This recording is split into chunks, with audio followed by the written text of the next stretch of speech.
Hello and welcome back to another episode of The Real View. Real views from real people where we discuss film, TV and music, give our opinions, what we like, what we don't like, maybe even a little analysis if we're feeling spicy. In this episode, we are looking at Gen V Season 2. Yeah, I know this was out a while ago, but I'll just go around to it. Right? Take it easy on me. My name is Miles, that's Miles with a Y. You can follow me across all social platforms at Miles Reviews. And of course, do all that good stuff. Share, like, comment, subscribe, and hit that notification button to stay up to date with all videos and content I'm making. There, with every episode, there are time codes in the description, so skip forward, skip back, skip ahead. Do whatever you like, time travel for this episode at your will. We work on a 3-tier rating system, so from top to bottom, it's tap it straight to my veins. This sandwich is filling but not satisfying, and that's not it. So how are you guys doing out there? Are you good? I hope you're well. Hope you're enjoying the film, TV, and music. What are you listening? What are you watching? What are you listening to? What you're watching? Let me know in the comments below. I'd love to hear from you. Okay, so like I said, we are looking at Gen V Season 2. Here is your cast call. Jaz Sinclair, Lizze Broadway, Maddie Phillips, London Thor, Darick Robertson, Asa Germann, Sean Patrick Thomas, Hamish Linklater, Keeya King, and Ethan Slater, to name a few. Talking about my generation V. Yes, we are talking about Gen V, finally. Forgive me for this being late. So, Gen V, what's this all about then, Governor? Marie, Jaz Sinclair, Emma, Lizze Broadway, Jordan, London 4 / Darick Lou are still imprisoned at Almira following the events of Season 1, with social unrest building following The Boys Season 4. If they make it out, what kind of world will they be returning to, and will they make it back to school on time? Say by the Bell reference. This is directed by Steve Boyum, Kevin Gaviola, Alrick Riley, Catriona McKenzie et al., written by Ellie Monahan, Garth Ennis, Darick Robertson, Jessica Chou, Thomas Schnauz, Chelsea Grate, Lauren Greer et al., based on the comic books, and characters created by Garth Ennis and Darick Robertson. Apologies if I got anything that wrong. And also, it's very late, I'm very tired. But let's power through this, see if we can get it done, you know? Okay, so this show has more of the goriness you'd expect, with a few interesting and at times predictable twists and turns, but paired with some really great characters and drama, it gets a distinction from me with extra credits. Tap it straight to my veins. Yeah, I like this series, this season, sorry. But it wasn't, I didn't like it as much as Season 1, I guess, but it was interesting. I had a good time, you know what I mean? The character development in this season particularly was really good, and I would say particularly for the character of Kate, played by Maddie Phillips. There's some nice Easter eggs and cameos throughout this, as usual, as with these shows. And overall, like I said, the season was really good. It kind of ended up being kind of like a setup for things to come. However, week to week, I did enjoy myself watching this. This was definitely something I was looking forward to on a Wednesday night. So, or Wednesday, if I could watch it early, even greater. You know what I mean? So yeah, I overall I really like this. So yeah, like I say, tap it straight to my veins. I don't do a lot of like extended TV reviews, or streaming reviews, episodic ones. But for this, what I'll do is so I've got all that kind of like general stuff out of the way. There might be some more non-spoilery stuff, but I'm just going to sort of kind of go through this episode to episode sort of. And yeah, so I'm setting off the spoiler alarm here, and yeah, here we go. So yeah, back with a bang on this one, another 3-episode premiere. I'm really proud of myself though. I had a little restraint at the time. I didn't watch them all in one sitting. You know what I mean? It was tempting, but you know, I listened to my body and I was just like, you can take your time. So I did. So yeah, in episode 1 we find out that obviously, if you didn't know, the character of Andre, played by Chance Perdomo, unfortunately, he died in real life. You know, often it's very sad really tragic and horrible. And often when these things happen, and they're still continuing to, or they're trying to continue to do a show or whatever, rewrites happen or whatever, or often I'll find that the character's kind of killed off screen, or just kind of killed off screen and forgotten about. Even to some extent in Wakanda Forever, as sad as Chadwick's passing was. I mean, no, I would say it's in a similar vein to Wakanda Forever. They did a lot to honour the actor and the character that they were playing, and I feel like, they kind of achieved that in this. They didn't just kill him off screen and brush past it. They really made his death mean something and impact the other characters and the storyline. And I've got to say, it must have been really hard to make this show for those who knew Chance. And I feel like they did a really good job with it. It's such a horrible situation to be in, but I'm really glad they sort of spoke to that and kind of made it count for something in a weird kind of way. Okay, so continuing from episode 1 to 3, SpongeBob / Munchkin Man, Bok from Wicked, Ethan, the mimic Slater, I don't know why I wrote that, is in this as Thomas Godolkin. I was kind of wondering, is there going to be a musical episode? Because I know, he's got a theatre background and all that kind of stuff.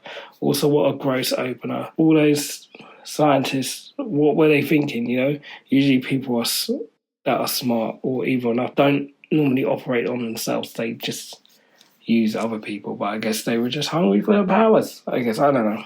Or maybe they got impatient, or maybe they're dumb scientists, who knows. Okay, so we're moving on to episode 4 now.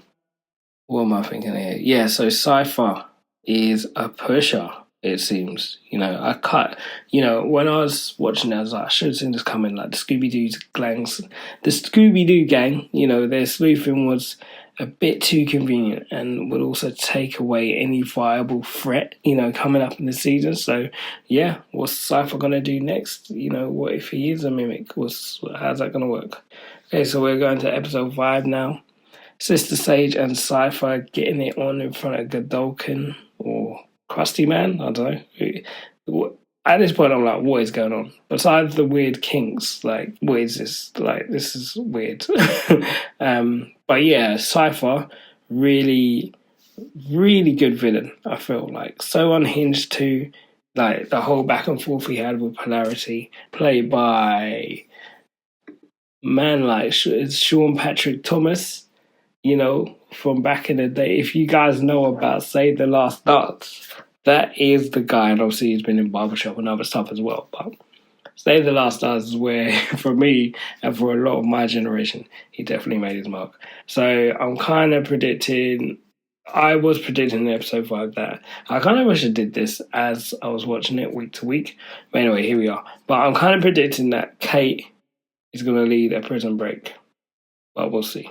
What was really interesting leading up to the fight between Marie and Jordan that they set up, which is just diabolical, by the way. The amount of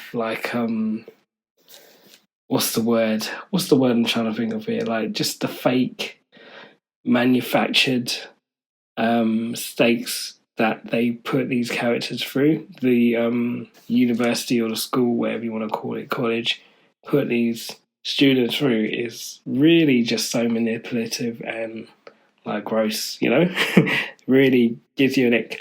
But the way that Cypher used Jordan, they weren't just used, they were violated. And you can see the sort of the feelings of this violation are quite apparent in Jordan's character as the season goes on. I just want to say I'm a big Emma fan. I just think she's great. She's just raw.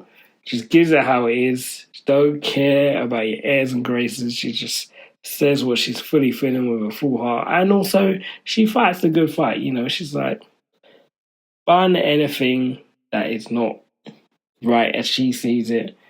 Let's mess up. Let's revolt. Let's mess up what we gotta mess up. You know what I mean? Sam. This guy, played by Asa Germann.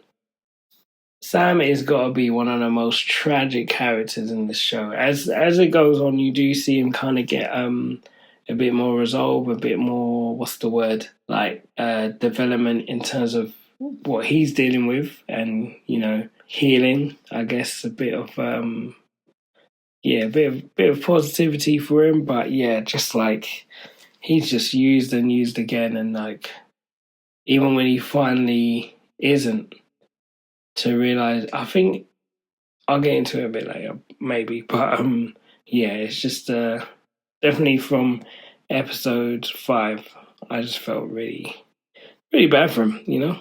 At this point, I can't remember what's happening now, but I think they're trying to go do this jailbreak. Yeah, and so the Scooby-Doo gang, they're back at it. They're going back into. They're going to. Are they sneaking into? Yeah, they're sneaking into Almira to free Kate. Even though she doesn't deserve it, but Marie's fully embracing her hero thing, and it's like, look, it's wrong what she's done, but we'd be wrong if we just left her. So yeah, But to me, in this series, I know when they get captured, one of the best lines in this for me is Emma to Kate saying, "You look like weird Barbie." I just I love that moment. It was so good. Yeah, Cray, wild that the present that Sage gave to Cypher was Annabeth. That's like, yeah, we've heard so much about this sister. Interestingly, though, the sisters don't really look the same. I wonder if they are actually blood-related sisters or not. Be interested. So from this episode, I'm working on the theory that Cypher is Godolkin / Krusty Man's human puppet / the other avatar. What are him and Sage cooking up? What's going on there? What's the end game? Also, how could Sage be with him given the Nazi ideology? If that is Godolkin. But then maybe if he ain't about a life, Marie is his most successful student and she's black. I guess Sage doesn't really get attraction on that level though, or maybe it's a kink, or maybe she's just as crazy as she is smart. She does self-lobotomies for a break from her brain, so there is that. I don't know. Flip, bloody heck. Pun intended on this one. It's on now. Marie has resurrection powers. She saved the life of her sister. She's able to heal blood that deep. It's crazy. Kate is also pretty badass. Polari's spinning out. I don't know what's going on with him, man. Is this the end for him? Sam didn't save the day, but has reconciled a bit with his family. Yeah, what an episode, man. The finale is going to be epic. At this point, I did think that the next episode was the finale, but it wasn't. So we continue. The theories were right with... this is episode 7 now. The theories were right with Cypher. It all makes sense now, including that weird sex scene with Cypher / Godolkin. And I'm like, how old is Godolkin supposed to be? Like, he's wartime, right? Like, what's going on? And Marie is full out trying to be a hero. She's busting out the bunker. She's going on her own. If it weren't for Kate following her, and in the end, her heroism has betrayed her. Why didn't she listen to Annabeth? Your sister has precog, man. She can sort of kind of tell the future. Listen to that. But there you go. And yes, episode 8, it was Godolkin all along. Definitely. Yeah, like I say, Emma is my girl. She's the truth, man. She's just like, she's about her life. And people need to pay attention to her and what she's trying to say, because she's making sense. I'm glad Marie finally got off her high horse and was able to trust and forgive Kate again and give her back her powers. Like I say, I think Kate just had the biggest sort of character development arc in this whole show. And I was here for it, man. I really liked it. And, I get it. Like, she was an absolute wrong to them. Like, she did them so dirty. But, not to excuse bad people, but in terms of bad people reconciling themselves and owning it and becoming good, she's out there, man. And I know she was manipulated from a very young age, constantly manipulated. And that's hard to break out of, when you've had that much manipulation and then that glass shatters and then your mind kind of going crazy and going full villain is understandable. So the fact that Kate's even able to come back from that is, to me, personally, very impressive, and I'm here for it, man. I don't know how I feel if it happened to me in real life, don't get me wrong, but for this show, I'm here for it. I love that Bushmaster and Comedian Girl got to come through and help save the day. I was kind of like, after we see, I gave it that name, by the way, after we see like her powers and, you know, how potentially you think there's no use for them. Obviously, there is. And yeah, Comedian Girl got to do her thing as well and steal some powers for a moment from Godolkin. And yeah, it made sense. But it's also good to see them level up. I kind of like that. The final battle, if you will, as well, is it was kind of obvious the way it was going to go. But I kind of liked some of the way it played out, you know? And very slow on this. I just clocked why the episode was called Trojan. I guess Trojan Arse would have been too revealing of a title. So there you go, because that guy with a quantum hole butthole, is that what we call it? Black hole butthole? I don't know. He can sneak things in through his arse and spit them back out. Does he pee? It's not poop really. I guess they just climb back out. What a weird and seemingly useless power that becomes useful. And that's kind of what I love about the show as well, is that, you know, you have these really, like, you have a full range of, like, different powers. Some of them more ludicrous than the others, some of them seemingly more useless than the others, but they find a way, they find purpose, and you gotta love that. I gotta say, I think where I'll get into it a bit more, but stuff in Godolkin just seemed a bit too easy in the end, you know. I know they had their issues before, but yeah, it's just a bit too easy. Ramping up to the final season of The Boys, I'm glad to see A-Train back on the road fighting with Annie, you know, fighting together, doing this thing. That was cool. Like I say, I'm not necessarily disappointed at the finale, but it definitely felt more like a precursor to the next season of The Boys. And in all fairness, it was set up that way. The Scooby-Doo gang are joining the revolution, so that should be interesting to see in the next season. I'd like to see where that goes. But yeah, just overall, I think Godolkin was very disappointing, as I'm sure Sage would agree. Does her intelligence give her kind of precog, or is she just really good at working stuff out? Also, she was really feeling him hard, didn't it? Like, she was... Yeah, I've never seen her like that, like he said. And I just thought not that she was too smart for love, you know, she's still human with emotions and whatnot, but just being as smart as she is, I don't think she'd be able to fall like that, you know? It was very weird to see.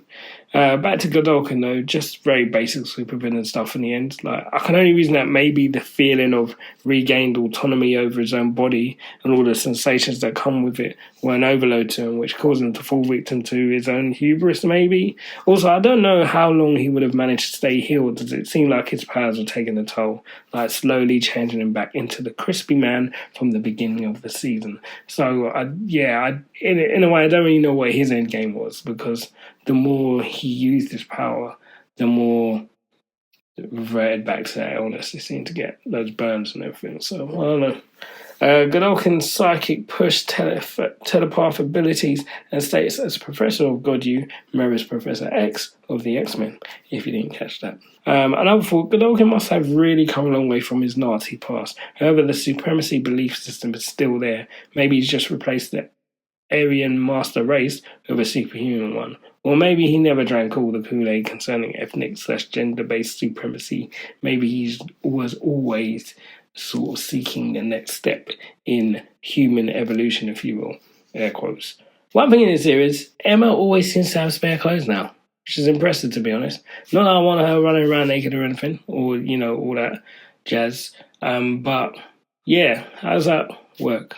She just always carry some. It'd be cool if she had, like, quantum particles like Ant-Man or pin particles or whatever, so she always had stuff with her. But I don't know how it's working for her in this, because she doesn't have that. But if she had that tech, that'd be good for her. Just saying, that would make more sense to me. Yeah, so yeah, overall, like I say, tap it straight to my veins, but please don't control them and make me your blood puppet. Marie's new powers set reminds me of the blood-bending episode in Avatar, if I haven't already mentioned that. I don't think I did. But yeah, you seen that with the where Korra in Avatar, she's a waterbender, and then this weird old woman teaches her how to also control the flow of blood and become a bloodbender, which is like a forbidden practice for waterbenders. And but anyway, yeah, that's what I thought overall. And yes, those are my thoughts on the Super Mario Galaxy movie. But what did you guys think? Let me know in the comments below. I'd love to hear from you. I did mention in there a character, I think I called him Mr. Minutes, but it's actually Mr. Game and Watch. My bad. Before you come at me in the comments, or come at me in the comments, I welcome it, whatever. But yeah, let me know what you guys thinking below. You've been listening to myself, Miles. That's at Miles Reviews. That's Miles with a Y. At Miles Reviews across all social media platforms. Remember to do all that good stuff. Share, like, comment, subscribe, and hit that notification button to stay up to date with all videos and content I'm making. And as always, guys, I hope you guys are doing well out there. Hope you're okay and good in this crazy world. But I hope you're enjoying the film, TV, and music. But most importantly, life. All right, guys, I'll check you on the next one. God bless and all the rest. Yes, so those are my thoughts on Gen V Season 2. Have you seen it? Are you interested in the Boys Universe and everything going on? What did you think of the season this time round? Was it a good addition? Was it a good addition to the Boys Universe? Was it as good as Season 1 of Gen V? Let me know in the comments below. I'd love to hear your thoughts. And of course, you've been listening to myself, Miles, that's Miles with a Y, at Miles Reviews across all social platforms. And please remember to share, like, comment, subscribe, and do all that good YouTube stuff. And hit the notification button to stay up to date with all content and videos I'm making. I hope you guys are well out there and enjoying the film, TV, and music. But most importantly, life. All right, guys, I'll catch you on the next one. God bless and all the rest.